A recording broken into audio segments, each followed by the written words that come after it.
If you're a football fan, you know how important it is that your offense executes in the most critical point in the field, the red zone. At this point in time, for an offense, they need to make sure that instead of settling for a field goal, avoiding a costly turnover or a turnover on downs, they instead do their job and get into the end zone. By doing so, they can put points on the board and make sure that they're set up for success. Your retirement is not much different. Your retirement red zone usually will occur in the 5 years prior and the 5 years after retirement for you. These 10 years are the most critical time for your retirement to make sure that you're not settling for field goals, you avoid costly turnovers, and that you get into the end zone to make sure you live the retirement that you want to be living. Today, we're going to cover what the retirement red zone is, how you can best make sure you're positioned for success. And if you're not a football fan, I apologize in advance because this video may not be for you. If we've not yet met, my name is Danny Cieniewicz. I'm a CFP professional from Hyperion Financial, and we help retirees manage their retirement red zones and make sure that they get into the end zone and put up points. So what is the red zone? Well, in football, it's the opposing team's 20-yard line. So if you're on offense and you reach your opponent's 20-yard line, you're officially in the red zone, meaning that you're in a scoring territory here. For football coaches and players, this is the most critical time to make sure that the offense is able to put up points, ideally touchdowns. That being said, for a retiree, the 5 years before retirement and the 5 years after retirement represent something very similar. The most critical time to make sure that you get things right. Just like football teams and quarterbacks are measured by their red zone efficiency, you as a retiree are going to be measured by your own retirement efficiency, making sure that you're able to get into the end zone. So why do the 5 years before and after matter so much in retirement? So just like in football, when you're in the red zone, your field to work with becomes a little bit tighter. You don't have the full field where you can throw the deep ball. Instead, you have 20 yards to work with. Much like in retirement, in your early years, you may have 40 to 50 years to work with in your investing. But you don't have that once you reach retirement. Your field will shrink, much like a team's field will shrink when they're in the red zone. To equate it to investing terms, if you have $250,000 and you just lost 20%, you just lost $50,000. Now, that's not a good year by any stretch. But let's fast forward. If you have $1,000,000 in your account and you just lost 20%, you're down $200,000. So to understand the field that you're working with and knowing that you have less time to potentially make that up, you want to make sure that you avoid costly errors during this time. To compare it to football, if you lose 5 yards on 1st and 10 at the 50 versus losing 5 yards on 1st and goal at the 2, that 5 yards is much more critical at the 2-yard line than it would be at the 50-yard line. Instead of having numerous decades in which you can make this up, you may find yourself in a position where you may only have a few years to make this up, or else you may be forced back to work. One of the riskier moves for a retiree is what's known as sequence of returns risk. Now, we did a video on this not too long ago, which I'm going to link to at the end. The sequence of returns in which you receive will have a drastic impact on the type of retirement that you have, assuming, of course, that you are taking withdrawals from your account. Consider this. If you have two different retirees, both who average the same rate of return over 20 years with $1,000,000 in their portfolio, one who experiences losses early in retirement versus one who experiences losses later in retirement, the one who experiences losses earlier will have a far tougher retirement to manage through. The one who may experience losses later will probably still notice them, but they won't notice them near as much as the retiree who loses them earlier. So again, while you may have the same returns, it doesn't mean you have the same retirement. You can compare it to quarterbacks who may have the exact same stats at the end of the game. One quarterback might be doing better, though, in the red zone and have higher efficiency in the red zone versus the other quarterback who is faltering in the red zone. By having identical stats, that doesn't tell the full story. What tells the full story is how you actually execute when it comes time for the most critical point in the game or for retirees in that retiree red zone. Another problem that can take place for offenses on the football field, but also for retirees, is settling for less. And what I mean by this is that when you get into the red zone, you want to score. You want to get into the end zone and you want to score 7, as opposed to just settling for a field goal, which is only 3. By getting into the end zone, it's going to take a little bit more work. It usually takes more careful planning and making sure that you avoid costly mistakes. For those that aren't able to do those things, they might have to settle for a field goal.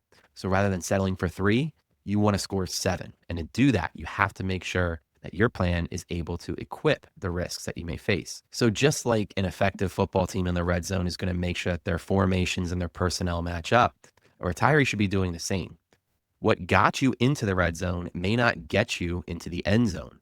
Just like for a retiree, What got you to retirement may not get you through retirement. And what I mean by that is the way in which you hold different assets. If you're fully in stocks to get you to the point of retirement, that could be a great move. It could lead to the highest level of return. However, once you're in retirement, if you stay too risky, you could be suffering what we just talked about, those sequence of return risks. Just like championship teams know when to use the right personnel, maybe sending in an extra tight end or a fullback, as opposed to just having their fastest and most athletic players on the field, they want to make sure that they're strategic and use the personnel and their pieces wisely, as opposed to just going for it full bore. Now, you don't also want to get too conservative. If you have no athletes on the field or just 5 tight ends in the game or a fullback, whatever it would be, you could also be setting yourself up for failure as well, just like you would be as a retiree. It doesn't mean you can't have any speed or athleticism on the field, because you also need to keep pace with inflation as a retiree. If you're going to live another 20 to 30 years in retirement, you can't simply just get too conservative. The key is finding that right balance or the right formation, enough in protection, but also enough to keep pace and make sure that you're able to keep enough speed on the field or keep enough risk in your portfolio that you can withstand inflation, which is something that many retirees battle. Another thing that smart quarterbacks and teams do is audible when necessary. They may make a move depending on what the defense is showing that could change the original strategy. And just like as a retiree, you may not fully be able to control the forces that you're up against. So you should be able to audible as well. That could include smart withdrawal management from your accounts. Maybe you take out more in years in which the accounts are doing well, and you scale back some of that in the years in which the market isn't doing as well. You also want to make sure you have different sources in which you can draw on. Rather than just drawing on all stocks, which can work out great in the accumulation phase, all stocks may not work out so well in the withdrawal phase. That can mean adjusting some of your discretionary expenses as a retiree. You also want to make sure that if you need to, you can call a timeout. If you have a large purchase planned, but market conditions aren't working out for you, perhaps you delay that large purchase. And any good red zone offense is going to have a smart running game, which you can use to control the clock. Maybe for a retiree, it could be delaying Social Security or working part-time in retirement to make sure that you're able to control your retirement in the best way possible and not putting too much stress on your account when it's needed most. For nearly every strong offense, especially as you get into the red zone, you also want to make sure that you have an effective offensive line. So in retirement speak, what you want to make sure of is that you have strong security. That could be Social Security as one potential move. Making the right Social Security decision, whether that be to delaying or taking it perhaps earlier, could alleviate some stress from your retirement account in which you'd be drawing from. You also may be in a position where you might need extra cash. By holding on to extra cash, you can consider that more like your center and your guards, beefing up the middle of your attack, just like it would be when you need them most in retirement. Social Security can provide protection on your blind side, which every good quarterback needs. By having that protection in place and a guaranteed income source in which you choose from wisely, you can make sure that you're not hit by something unexpectedly. Something else that good offenses have is a smart red zone strategy.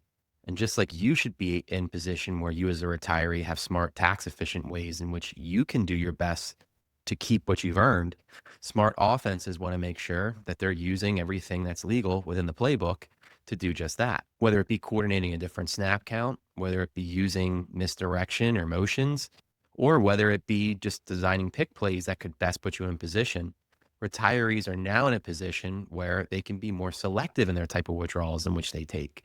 They can also make sure that they're pulling maybe more from a pre-tax account in years where their tax brackets are low. By making sure that you have a smart strategy in retirement, you can actually be more opportunistic rather than worrying about the risks that are presented in retirement, just like they would be in the red zone. Now, there are some things that you want to make sure that you avoid.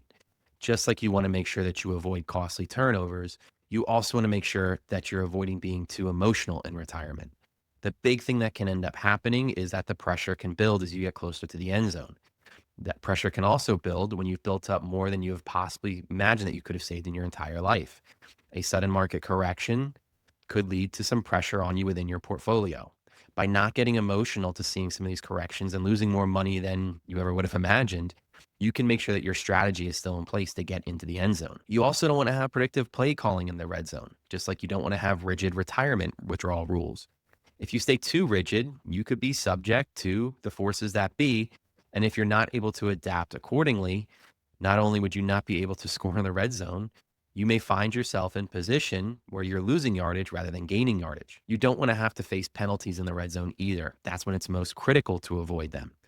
If you make mistakes when you're in the red zone, you could find yourself in position that you could be sent back and have to settle for a field goal. Just like you want to avoid major purchases when maybe it's not the right time or if it's from the wrong source. And any good coordinator or quarterback will tell you it's probably not a good idea to throw in a double coverage, just like it's not a good idea to be over concentrated in either one stock or one sector of the market.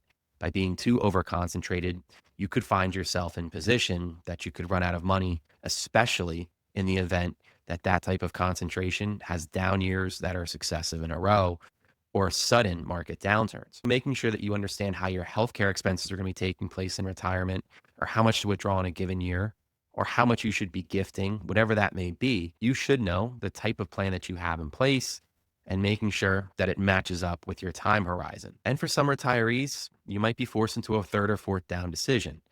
That may be considering relocating. It could be deciding to delay or collect Social Security earlier or later than expected. Or it could also mean that you have to get more aggressive or less aggressive depending on your situation. This is where having a coordinator who knows what they're doing and making sure you have a quarterback who makes good decisions and can execute it becomes all the more important. So that leaves the question to you as the quarterback of your finances.